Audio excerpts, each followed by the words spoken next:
Auction Flex video tutorials. Welcome back to the Auction Flex Easy Navigator tutorial, part 2. Today, we're going to be discussing the most commonly used forms for auction day: checking in customers, clerking the auction, and checking out your bidders. We're going to start with checking in the customers.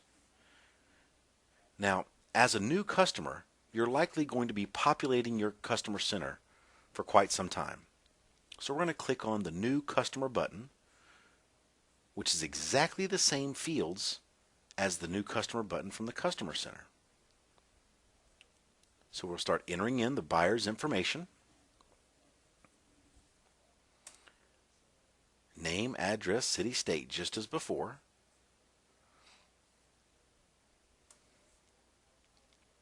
We're also going to make use of the alert field, which in our case is going to alert us that this customer has written bad checks in the past. We're only going to accept cash.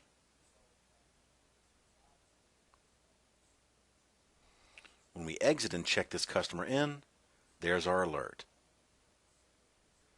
This alert will also show up when we check this customer out. Our bid card goes to number 3. Now, if you've used the advanced features to import a customer list, you can find your customers by name. By entering in a portion of their name, the system will allow you to choose which person you'd like to check in by double-clicking. And with the auto bid card, they're checked in under bid card number 4. This continues until all of our customers are checked in and ready to bid. This brings us to the Clerk Auction button. Now you'll notice some differences as we're working with version 7.10. There's a few key features, and we'll save the rest for later. The first being the auto backup feature. Using this tool will allow the software to automatically create a backup of your data at set time intervals. We'll set ours to 10 minutes. Click Go, and it will continue until we click Stop. The other two areas for today will be the Clerking Grid and the Clerking Activity button. Within the Clerking Grid is where all of the data entry for your auction lots is entered. I'm going to leave the mouse in the middle of the screen as we're not going to use it here. The button used to go from field to field will be the Enter key. As you can see, I'm pushing Enter to move to unit price, enter the hammer price, enter the bid card number, and push Enter twice more to save the bid. As you can see, when I go to save the bid, the little disc on the right side lights up, and the bid drops down to the graph below. We can keep up with the auctioneer with little problem using this method. With a few pushes of the Enter key and some quick data entry on the keypad, we've got our unit price, extended price, and bid card number ready to go. And that takes care of our cataloged auction. If we decide to move to non-cataloged, or if we've started with non-cataloged, we would have to manually enter a source code for a consignor in our customer center. Manually type in the lead or description, and then continue with the pricing, buyer numbers, and saving of the bid.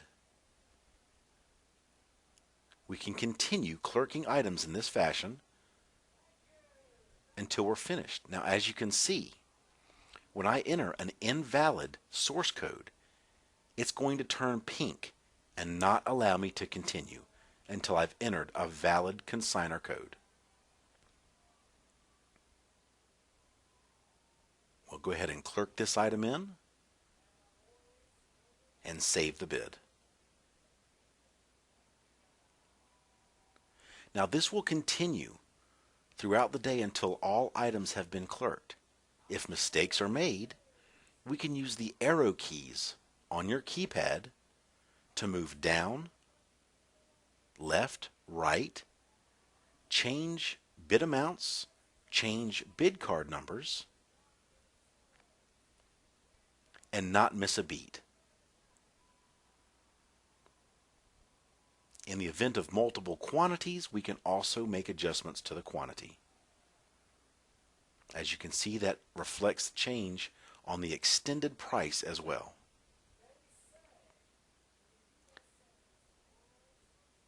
To delete a bid, we can simply click on the red X.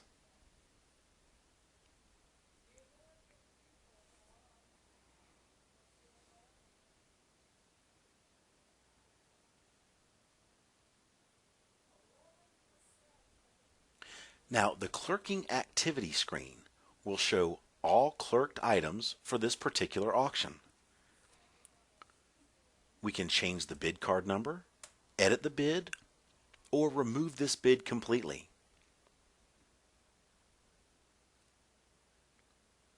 When we exit the screen, we're ready for checking out our bidders. Checking out your bidders can take place either after or during the auction. The buyer will walk up to the cashier and present his bid card number. In our case, number 1. By pressing enter, it will show the items they purchased and allow us to change the bid amount or change the bid card number if necessary. By clicking Invoice All Bids, an invoice will be generated for this particular person. The buyer's premium and taxes are shown, along with a total. Our next step will be to add a receipt to this invoice. We will ask the customer how they'll be paying. This customer will pay by cash, and he's going to pay us with a $100 bill. By clicking Done, the system will print the invoices and show us the change due.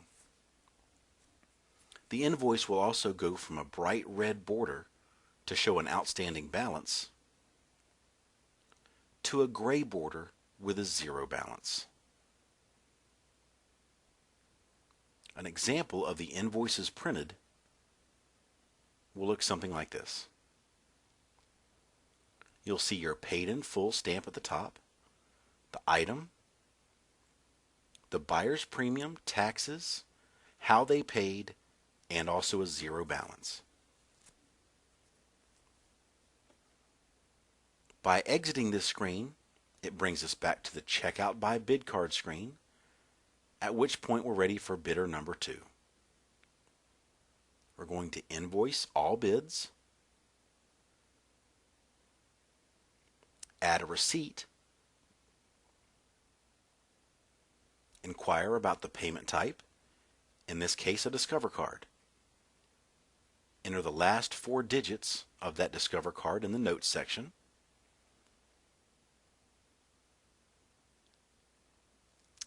Back to a zero balance, and we exit.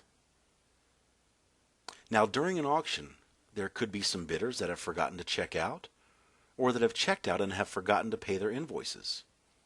By viewing list of bid card numbers, we can see those specific people which still need to check out and double click them. This allows us to generate an invoice on the spot as well as take payment. Here's our alert for our cash-only customer. We're going to go ahead and check him out under the assumption he's going to pay with cash. Once again, we're adding a receipt, selecting cash. He's got a $20 bill. Our invoices print, our change due, and we can exit the screen. Our last customer has left the auction and needs to have his invoice sent. So we'll generate the invoice, send him a copy, and just exit. And it may be a day, a week before we hear from this person again. If we've forgotten and we need to double check to see who has paid and who has not, viewing invoices and balances and then showing only invoices with a balance due will show us that particular customer who still has a balance outstanding. If they've sent their payment by check, for example, we can double click, add a receipt, select check. We'll enter the check number for verification and click done. Once all customers have been checked out and paid, we can exit this screen, and that wraps up auction day. Our next video will deal with post-auction.